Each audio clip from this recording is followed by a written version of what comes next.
하늘에 계신 아버지,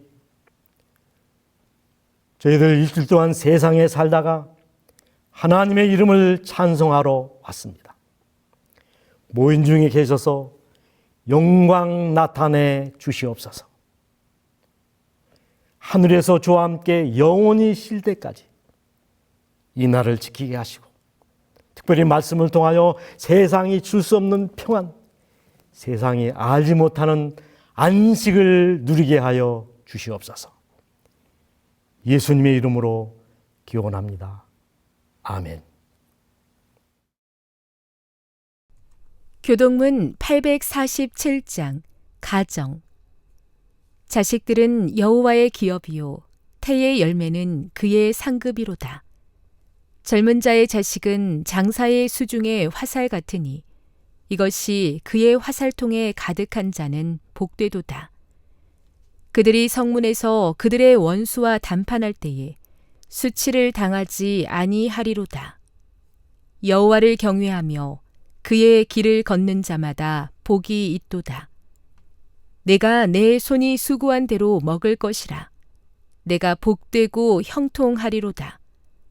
내 집 안방에 있는 내 아내는 결실한 포도나무 같으며 내 식탁에 둘러앉은 자식들은 어린 감람나무 같으리로다.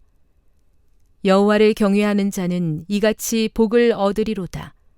여호와께서 시온에서 내게 복을 주실지어다. 너는 평생에 예루살렘의 번영을 보며 내 자식의 자식을 볼지어다. 이스라엘에게 평강이 있을지로다.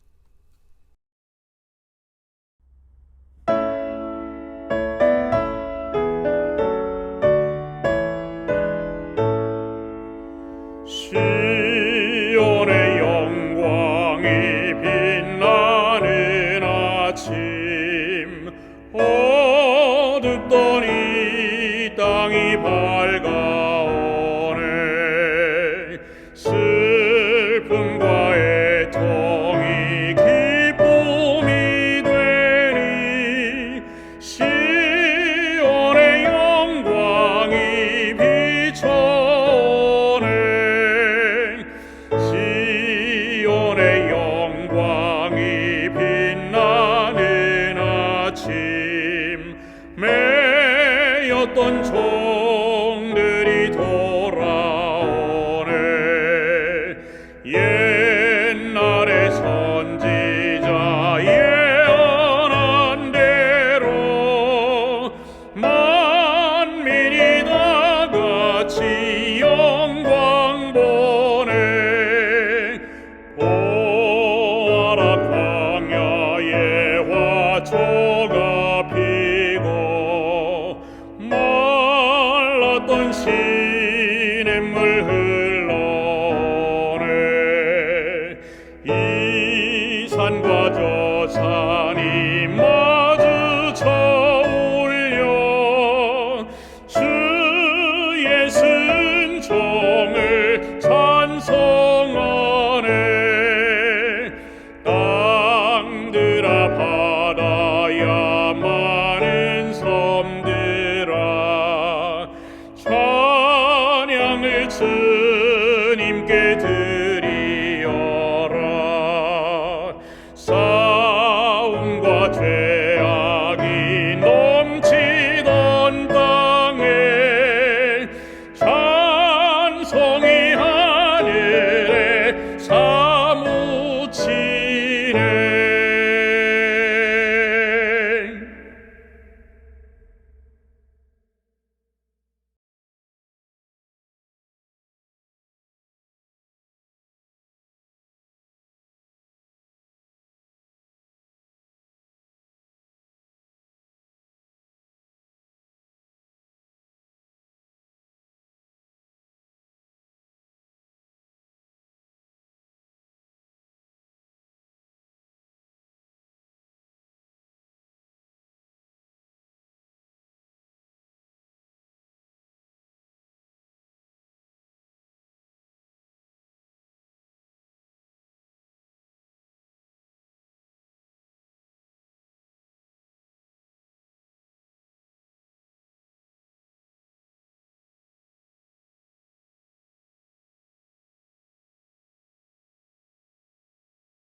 성도 여러분 안녕하십니까?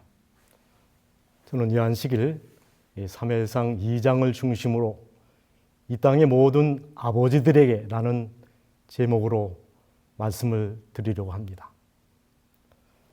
먼저 사무엘상 2장 22절 이하에 있는 말씀입니다.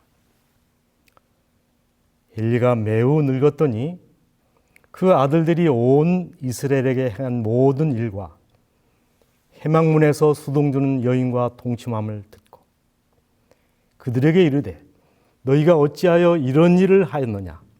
내가 너희의 악행을 이 모든 백성에게서 듣노라. 26절 아이 사무엘이 점점 자라매 여호와와 사람들에게 은총을 더욱 받더라. 아멘. 하나님께서 세우신 두 공동체가 있습니다. 하나는 교회이고 또 하나는 가정입니다. 구원을 위하여 교회가 만들어졌고 행복을 위하여 하나님께서 가정을 우리에게 허락하셨습니다. 오늘을 살아가는 현대인들의 가장 큰 비극이 있다면 하나님께서 세우신 이 두 제도를 가볍게 여긴다는 것입니다. 교회 생활을 적당히 합니다. 적당히 출석하고 적당히 헌신하고 그러면서 꼭 천국은 가고 싶어 합니다. 가정을 소홀히 여깁니다. 적당히 남편 노릇하고 적당히 자녀를 돌보고 그러면서 저들의 가정만은 절대로 행복하기를 바랍니다. 어림없는 얘기입니다. 가족 치료학자인 사티어는 가정은 사람을 만드는 공장이다라고 말했습니다.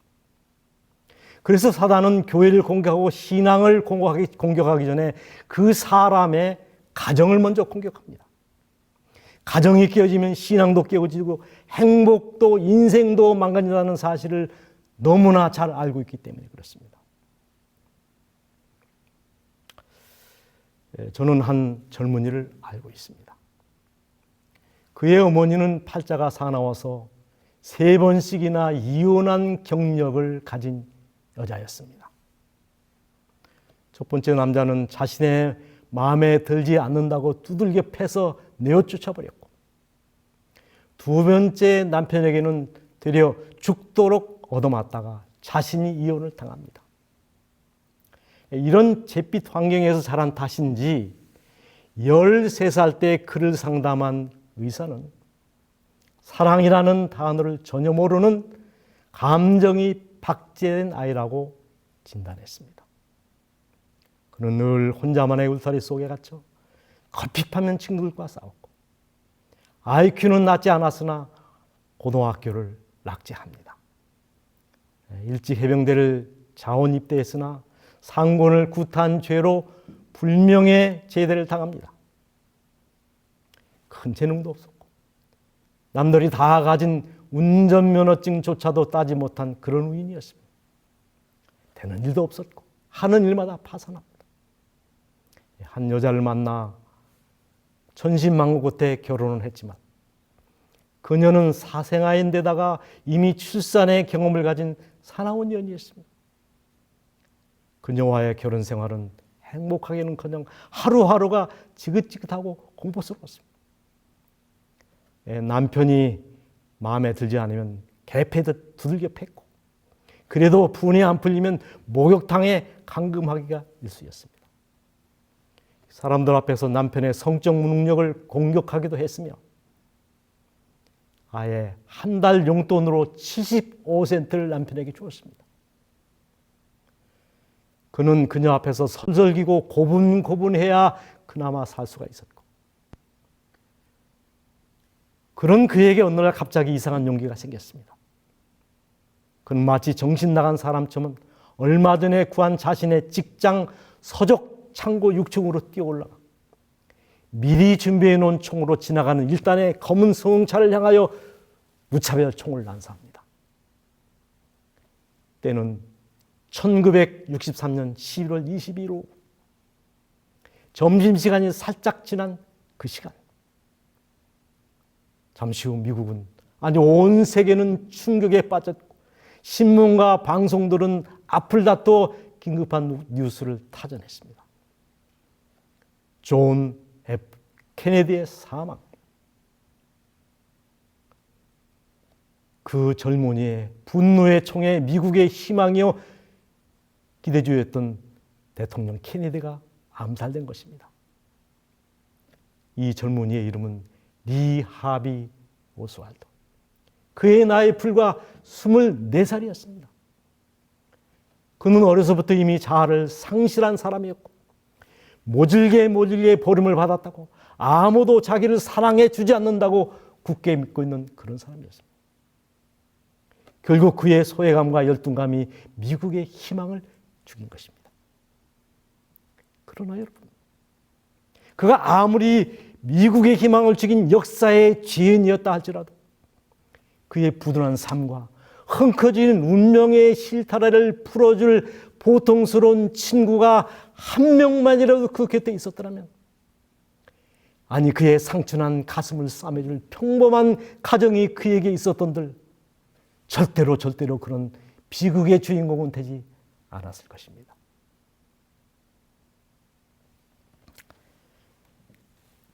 성장 과정과 교육적 환경만을 두고 말하자면 오늘의 주인공 사무엘은 리하비 오스왈드보다 훨씬 더 불황아가 될 가능성이 높은 사람이었습니다. 그 첫 번째로 조기 모태 이탈 교육의 문제였습니다. 사무엘상 1장 24절에 보면 사무엘이 실로 요아의 집에 나갔는데 아이가 어리더라. 심리학자들은 0세부터 12살까지를 직관사고기 혹은 심리적 노둔기라고 부르고 있습니다. 이 시기는 평생 그 사람의 인격과 사상의 기초가 놓여지는 매우 중요한 시기라는 겁니다. 보는 것을 사실 그대로 믿어버리는 시기. 그래서 그 시기를 몰딩 에이지라고 부릅니다. 어린이가 어려서 보고 들은 것은 마음에 깊은 호흡을 파기 때문에 훗날 어떠한 체험이나 교육으로라도 이 홈을 지우기는 매우 어렵다.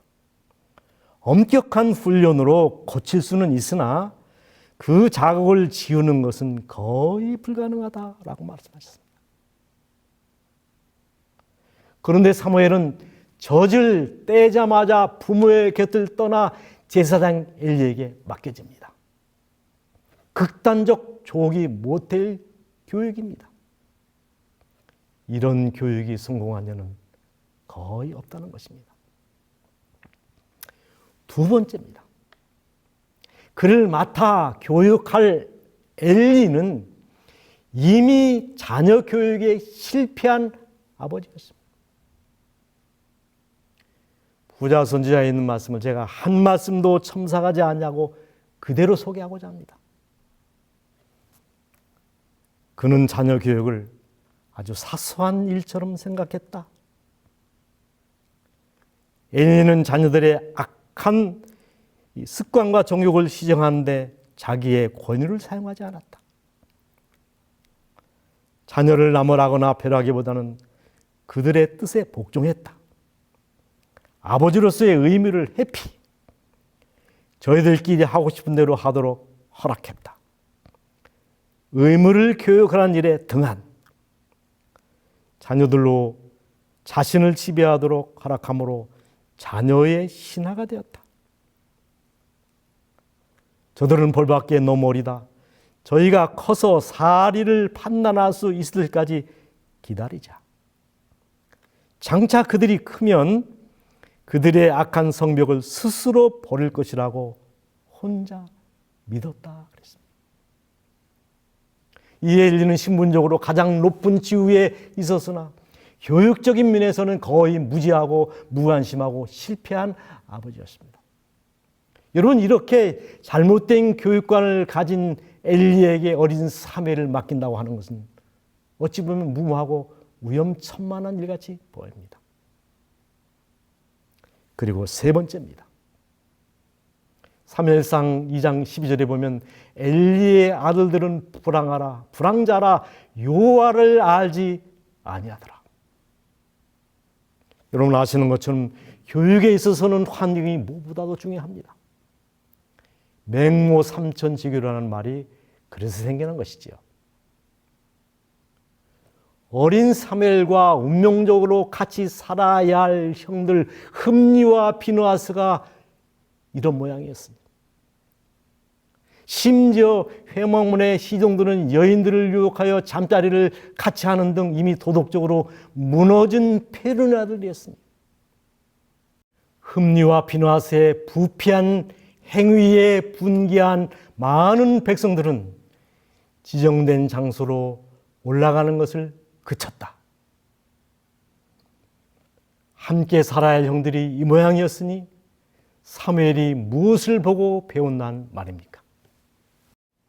네 번째, 사무엘을 맡았기를 엘리가 너무 늙고 고령했다는 점입니다. 엘리가 너무 늙었더니, 여러분 나이가 들면 너무 너그러워져서 지나치게 오냐 받아두는 경향이 있지 않습니까? 엘리는 이미 자녀 교육에 실패한 아버지였고, 아니 자녀 교육 자체에 무관심한 아버지였습니다. 그리고 연영적으로도 너무 고령인 아버지였습니다. 그러므로 이런 모든 환경들을 종합하여 볼 때 엘리에게 맡겨진 사무엘은 문제아가 될 가능성이 100%입니다. 그러므로 성경이 정상적으로 쓰였다면 아마 이렇게 기록되어야 옳은 것 같습니다. 어머니 한나의 간절한 기대와 염원에도 불구하고 엘리에게 맡겨진 사무엘은 흠니와 비느하스를 본받아 시대의 불황아가 되어 그 어미 한나의 간장을 어지간히 녹이는 아들이 되었더라. 그러나 여러분, 우리는 이런 염려를 뛰어넘어 성경에서 경이로운 한 말씀을 만나게 됩니다. 사무엘이 점점 자라매 여호와 사람들에게 은총을 더욱 받더라. 놀라운 말씀 아닙니까? 진흙구덩이에서 장미꽃이 피고 검은 연못에서 신연꽃이 피듯이 그런 교육적 환경에서 어떻게 그런 고명한 인물이 나올 수 있었을까? 여러분, 그 첫 번째 공은 그 어머니 한나에게 돌려줘야 마땅한 것 같습니다. 사무엘이 초기 3년 동안에 그의 어머니는 그가 선한 것과 악한 것을 분별할 수 있도록 조심스럽게 가르쳤다 했습니다. 젖을 뗀 후 하나님과의 약속대로 냉정하게 아들을 실로에 있는 제사장 엘리에게 맡긴다. 1년에 단 한 차례만 아들을 만나기 위하여 실로로 올라갑니다. 극도로 절제된 사랑의 모습입니다. 그가 실로로 올라갈 때 1년에 한 번씩 실로로 올라갈 때 준비한 예복을 가지고 올라갔는데 그 예복은 올마다 그가 순결하고 고상하고 진실되기를 원하는 간절한 기도로 짜여져 있었다. 묻겠습니다. 무자였던 한나가 성전에 올라가 드렸던 기도가 더 간절했을까요? 사무엘을 엘리에게 맡긴 후의 기도가 더 간절했을까요? 한나의 아들을 향한 날마다의 기도는 그가 무자했을 때 성전에 올라가 술 취한 여인처럼 때를 쓰며 드렸던 기도보다 더 깊고 처연하고 간절한 기도였습니다. 기도하는 어머니는 망하지 않는다는 말처럼 기도하는 어머니에게서 기도하는 사무엘이 탄생한 것입니다. 그러나 여러분, 어머니 한나보다 사무엘 되게 한 공로는 놀랍게도 엘리에게 돌려줘야 한다는 것입니다. 사무엘은 엘리의 보호 아래에 있었으며 그의 상스러운 품성은 연로한 제사장 엘리의 뜨거운 애정을 끌었다. 사무엘은 친절하고 아량 있고 순종하고 공손하였다. 마음대로 고집하는 자기 아들로 인하여 상심한 엘리는 그가 맡아 보호하는 이 아이에게서 안식과 위로와 축복을 발견하였다. 사무엘은 유용하고 애정이 깊었으며 엘리가 이 젊은이를 사랑한 것보다 일찍이 자기 아이를 더 사랑한 아버지는 없었다. 엘리는 고령으로 허약해졌을 때 자신의 아들들의 방탕한 행위로 인하여 근심과 양심의 가책으로 충만하였으며 위안을 얻으려고 사무엘에게로 향하였다. 자녀 교육의 실패로 인하여 양심의 가책을 가지고 있었던 엘리가 자신의 교육적 태도를 바꾸어 사무엘을 하나님의 마음으로 극진히 교육한 결과였다는 것입니다.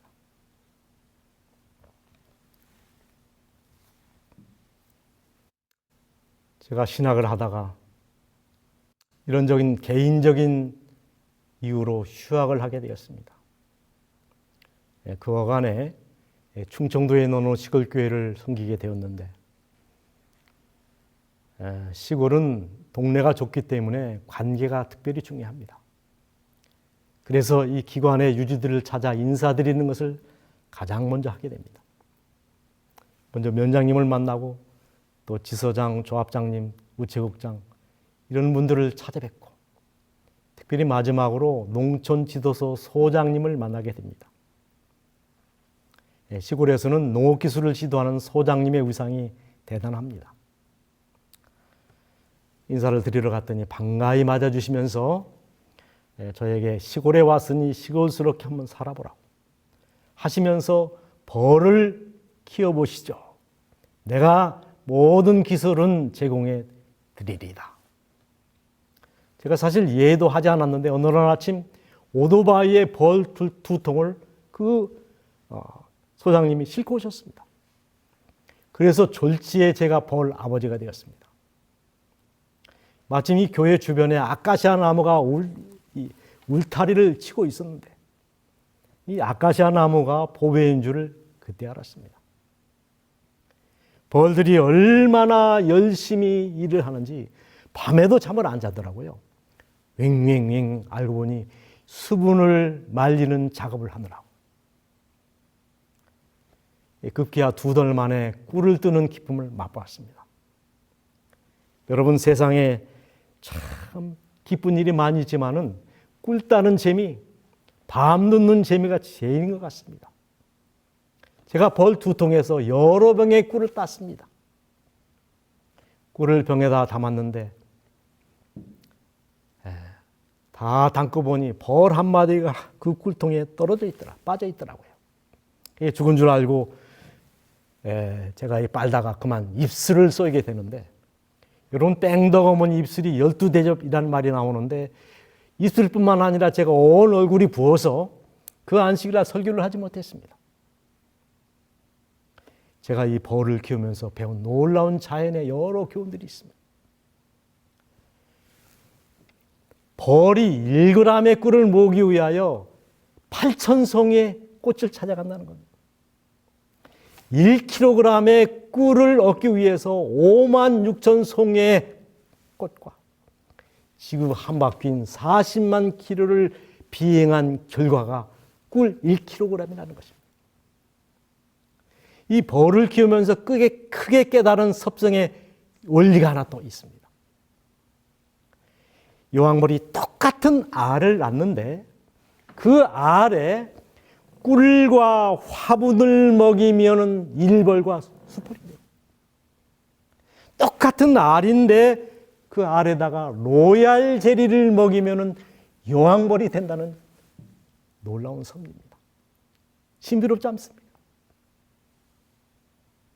여러분, 로얄 젤리가 맛이 있습니까? 꿀이 맛이 있습니까? 이 로얄 젤리는 제정신으로 먹기가 매우 힘듭니다. 맹물에다 미원을 한 움큼 탄 그 맛입니다. 그러나 달달한 꿀을 먹이면 일벌이 되고 시큼하고 역겨운 로얄 제리를 먹이면 여왕벌이 된다는 거예요. 놀라운 섭생의 비밀입니다. 전 우리 재림교회가, 아니 성경이 음식 문제에 관하여 그토록 중요하게 가르치고 강조하는 이유를 벌을 키우면서 똑똑히 배웠습니다. 자녀들이 원하는 달콤한 꿀만 먹임으로 자녀 교육에 실패했던 엘리가 자신의 태도를 바꿔서 사무엘에게는 고도의 로얄 제리를 먹였던 것입니다. 제가 어느 저 충청도 예산에 있는 수덕사를 들렸다가 경내에 붙어있는 한 글귀를 제가 아직도 생생하게 기억하고 있습니다. 밉다고 버리면 풀 아닌 것이 없고 곱다고 가꾸면 꽃이 아닌 것이 없다. 이 교육적 태도를 일깨워주는 말입니다. 브루스 윌킨스 박사의 배우는 이의 7가지 법칙이라는 책에 나오는 감동적인 이야기입니다. 테디라는 초등학생이 있었습니다. 학교에는 다녔지만은 전혀 학교에 관심도 없었고 곰팡이 나는 구겨진 옷에 머리는 빗질도 하지 않고 언제나 흐트러져 있었고 생기도 없었으며 초점에는 무표정한 얼굴, 담임 선생님이 무엇을 물으면 예 혹은 아니오라고 짧게 대답하는 그런 아이였습니다. 사람들의 마음을 끄는 데도 없었고 학습에 대한 동기부여도 전혀 되어 있지 않은 학생이었습니다. 다른 학생과 서로 사귀지 못하는 외톨이였습니다.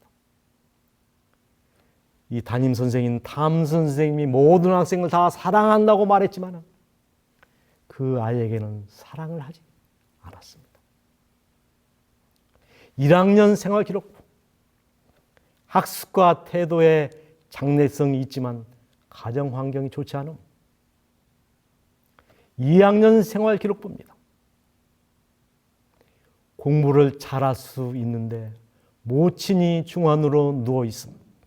집에서 도움을 거의 받지 못함. 3학년 생활기록부에는 착한 소년이지만 너무 진지함. 학습이 더디나도 모친 사망.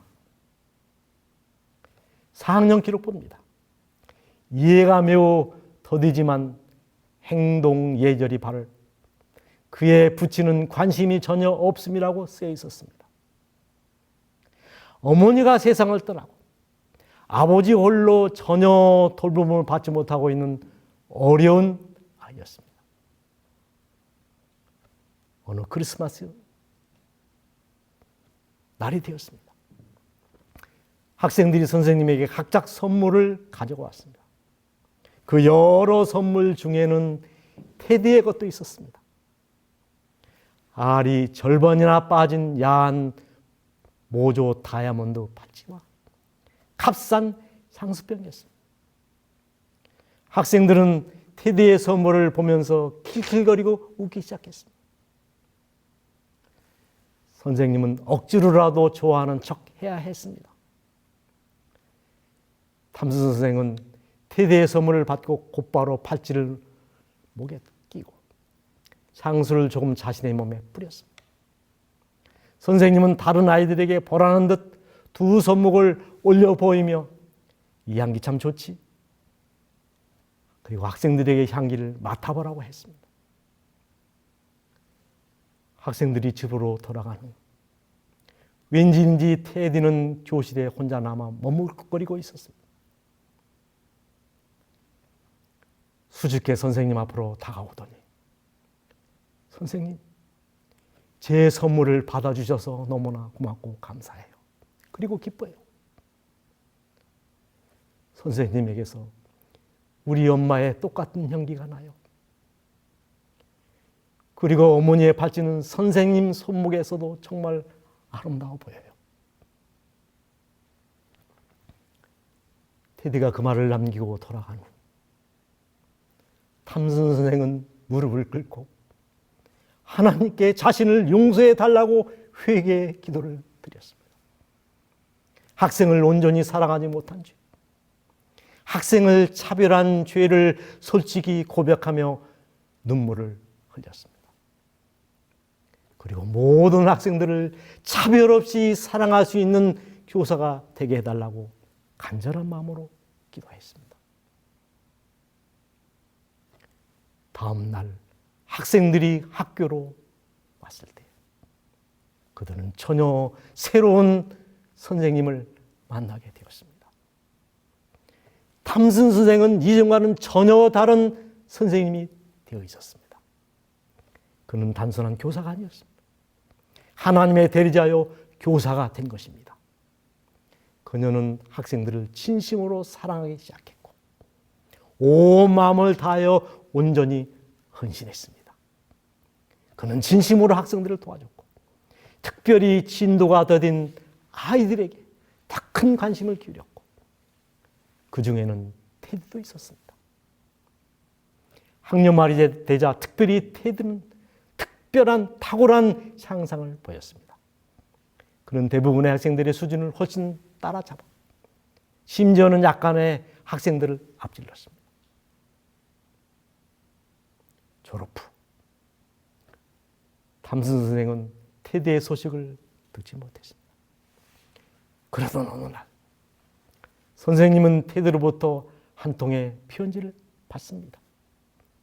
친애한 탐슨 선생님, 제가 고등학교 전체 2등으로 졸업을 하게 되었음을 선생님께 제일 먼저 알려드리고 싶었습니다. 사랑을 보내며 제자 테디 올림. 그리고 4년 후에 또 다른 편지가 선생님께 친애하는 탐슨 선생님, 제가 저희 학과에서 수석으로 졸업하게 되었습니다. 이 사실을 선생님께 제일 먼저 알려드리고 싶었습니다. 대학 공부는 쉽지 않았지만 즐겁게 마쳤습니다. 사랑을 보내며 테디. 그리고 4년 후 친애하는 탐슨 선생님, 오늘로 저 테디는 의사가 되었습니다. 기뻐해 주세요. 이 사실을 선생님께 제일 먼저 알려드리고 싶었습니다. 그리고 선생님, 다음 달 27일은 제가 결혼합니다. 어머니가 살아계셨더라면 앉으실 그 자리에 선생님이 오셔서 대신 앉아 주셨으면 감사하겠습니다. 선생님은 제게 남은 유일한 가족이십니다. 아버지는 작년에 돌아가셨습니다. 사랑을 보내며 테디 올림. 탐슨 선생은 그 결혼식에 참석하였고 테디의 어머니가 앉았어야 할 그 자리에 앉으셨습니다. 탐슨 선생님이야말로 그 자리에 앉을 충분한 자격이 있었기 때문입니다.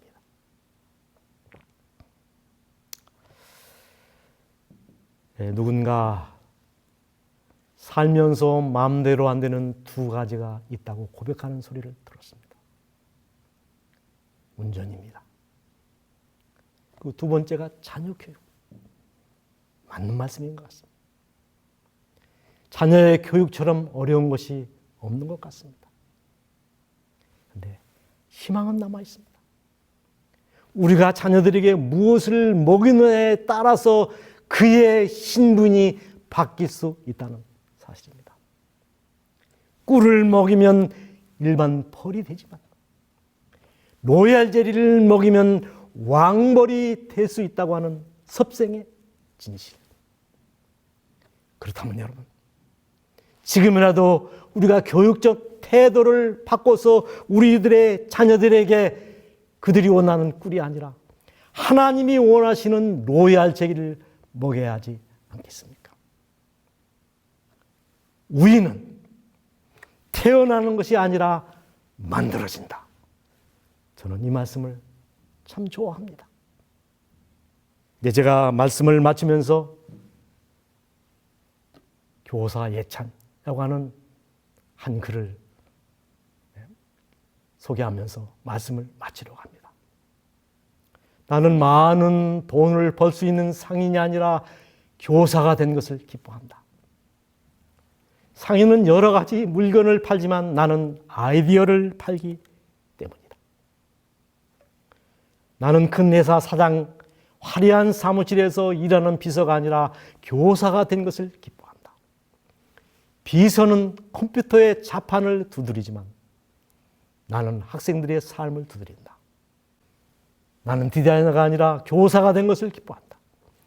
디자이너는 건물의 안과 밖을 조화롭게 균형을 이루는 일을 하지만 나는 손으로 만들 수 없는 마음의 성전을 조화롭고 균형 있게 만들기 때문이다. 나는 도예가가 아니라 교사가 된 것을 기뻐한다. 도예가는 도자기를 만들지만 나는 운명을 만들기 때문이다. 밉다고 버리면 풀 아닌 것이 없고 곱다고 가꾸면 꽃 아닌 것이 없다. 이러한 마음으로 하나님께서 여러분에게 맡겨주신 자녀들을 믿음으로 양육하는 거룩한 가정을 만들어 가시게 되기를 바라면서 말씀을 마치겠습니다.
집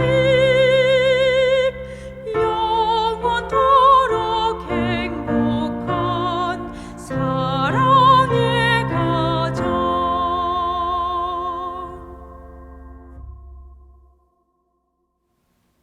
하늘에 계신 아버지 하나님이시여, 저희의 구원을 위하여 교회를, 그리고 저희의 행복을 위하여 가정을 주신 것을 감사합니다.